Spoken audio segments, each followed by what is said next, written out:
Good day everyone. Update lang tayo sa ating mga ano. Pero bago yun, ito yung ating bell pepper na sili. Yan. Ito yan. Yung mga yung tinanim ko kasi tatlo lang yung nagtuloy-tuloy yung paglaki. So namumulaklak na siya. So waitin tayo na magbunga siya ng maayos. So ayun nga. Today's vlog is regarding sa ating manok. Ito. Ayan. So itong manok na to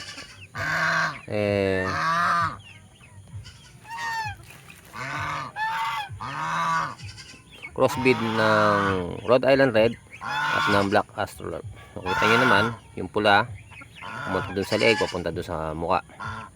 So ayan yung patunay na siya ay crossbreed ng Rhode Island Red, actually ng Black Australorp to Rhode Island Red na hen.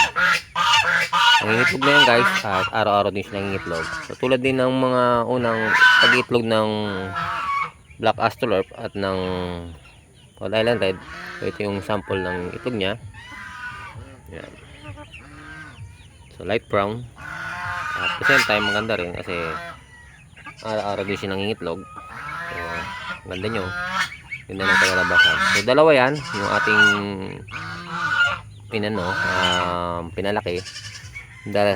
Dalawang inahin. Malalapad. Yung lapad niya nagmana sa Black Australorp na bamboo line.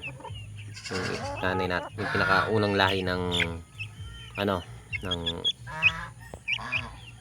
nanay nung ng Black Australorp natin. So ito naman ito lang Rhode Island. So appearance sila nahabol. So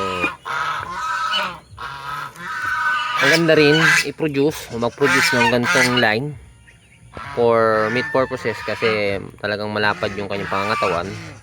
At the same time malaman din nakapagkari na tayo nyan, pero nagtira tayo ng dalawa. So ito ang ganda, napakagandang inahin. Kita nyo naman quality at yung itlog, araw-araw na rin siya ng itlog. Siguro mga almost 25 eggs na rin na produce niya sa atin. So yun ay ating kinakain. So ayan. So ngayon kinulong natin siya kasi tulad din ng Rhode Island Red at ng Black Australorp, yung characteristic niya talagang kumakain din siya ng mga damo. Nasanay din kasi nung sisiw po siya, nasanay din siya. So ayun lang yung update sa ating, ang alam ko ang tawag dito sa crossbreed ng B at ng Rhode Island Red Black Star. So nakapag-produce na tayo. Ganda. So gusto ko kasi yung pangangatawan niya. So ayun lang guys. So don't forget to like, share and subscribe. Yan, pinakita ko lang yung ating crossbreed na line. Maraming salamat po.